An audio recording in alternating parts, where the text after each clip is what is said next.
Dein Bewusstsein basiert auf diesen Erinnerungen. Wie willst du aus deinen Fehlern lernen, wenn du sie vergessen hast? Ja, hier haben wir wieder eine sehr bezeichnende Szene aus der Serie Westworld, Ende Staffel 1. Ich schaue mir gerade die zweite Staffel an. Hatte ja schon im letzten Video darüber berichtet, wie diese Serie ja angepriesen wird, kann man sagen, weil es sehr viele Wahrheiten zu enthalten scheint. Es wurde ja immer wieder behauptet, ja, wir haben viele Leben und wir sollen lernen. Und ja, nachdem mir aus verschiedenen Quellen klar wurde, dass eben unser Gedächtnis anscheinend gelöscht wird, frage ich mich auch, wie soll hier ein kontinuierliches Lernen überhaupt stattfinden? Ihr löscht einfach unser Gedächtnis und jagt uns wieder raus, um ermordet zu werden. Immer und immer wieder. Hier nun ein Video von dem Kanal, der mittlerweile auch gelöscht wurde, Daily Happiness, der Videos von David Icke auf comicartige Art erstellt hat und ja leider schon vor einigen Jahren gelöscht. Die Inhalte waren teilweise wohl doch zu prekär, vermute ich mal.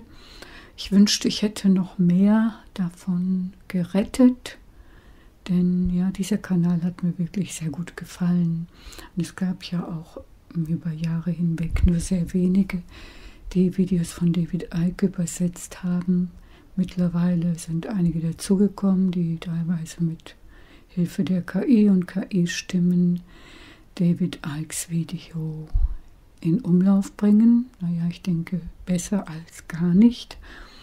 Und ja, ich bin mal sehr gespannt, ob diese Kanäle sich noch halten können oder auch gelöscht werden oder einzelne Videos wie bei mir. Ich bin nochmal alles durchgegangen, es sind etliche gelöschte Videos, die ich vielleicht noch mal zusammenfasse und dann bei BitChute und Telegram hochlade. Ja, viel Spaß bei dem comicartigen David Icke.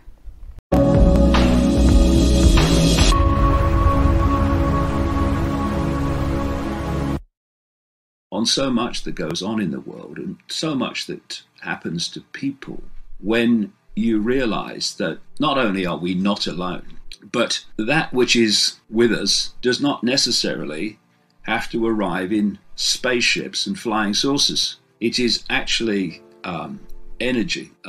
Think of the genie that can go in the bottle as energy in the stories, and then come out and take form. This is what is possible when we get our heads out of this obsession with form, obsession with the physical that isn't actually physical.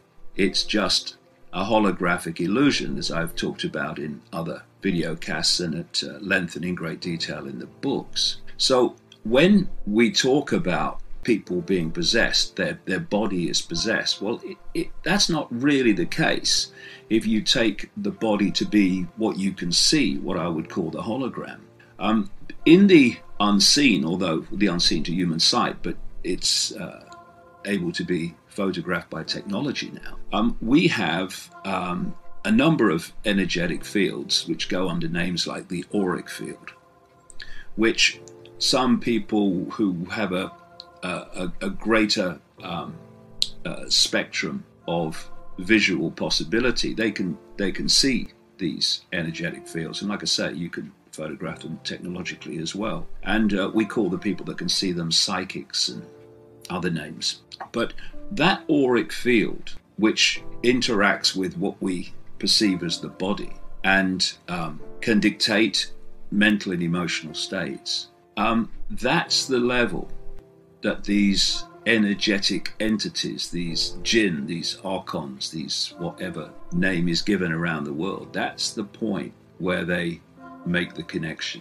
And, you know, a lot of ridicule that's come my way is the fact that I talk about shape-shifting entities, shape-shifting people. And the reason that people in such large numbers go, hey, that bloke's mad, is because they're thinking physical. And what they say is, you can't shift from a physical body to another physical body. No, you can't. Pushing on an open door, mate. But this is the point. The body's not physical. It's illusory physical. It's holographic. It's a projection of energetic fields into us, the unseen. And so if you think of it this way, in terms of possession, for instance, in the most extreme forms of possession, the facial state, often the body state of the possessed person starts to shift, starts to move. You get hideous faces appearing, what have you. And these have been, like I say, charted through history to present day. And what is happening is that their hologram is shape shifting. Why? Because when these entities, these energetic entities, attach to the human energy field, if it's quite a weak attachment, then the impact upon that person's behavior and emotions can be very subtle. It's difficult to perceive there's anything different. But the more that energetic field, in effect an information field of the possessing entity, attaches more powerfully to the target energetic field, then the more the information contained in the possessing field impacts upon the possessed target field. And as that information impacts more and more, it starts to impact upon the nature of the projection, the hologram. And so suddenly someone looks like they used to look.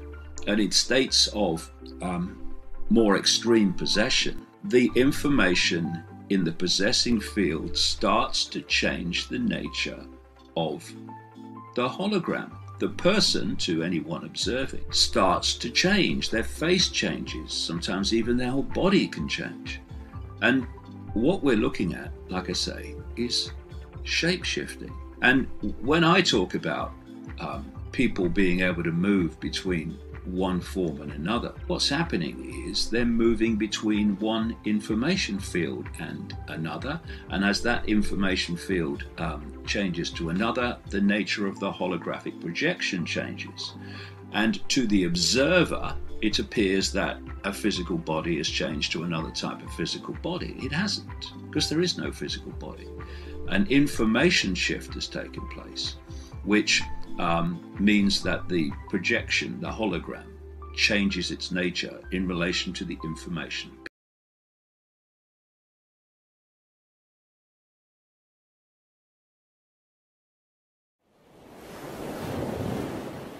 The world is never ruined by a small minority of bad apples. It is always ruined by the vast majority of people doing nothing about it. You have been pacified, domesticated and silenced systematically by those who hold the megaphone, those who control the screens and the headlines. They hate you. They hate you with such passion you can't even imagine it.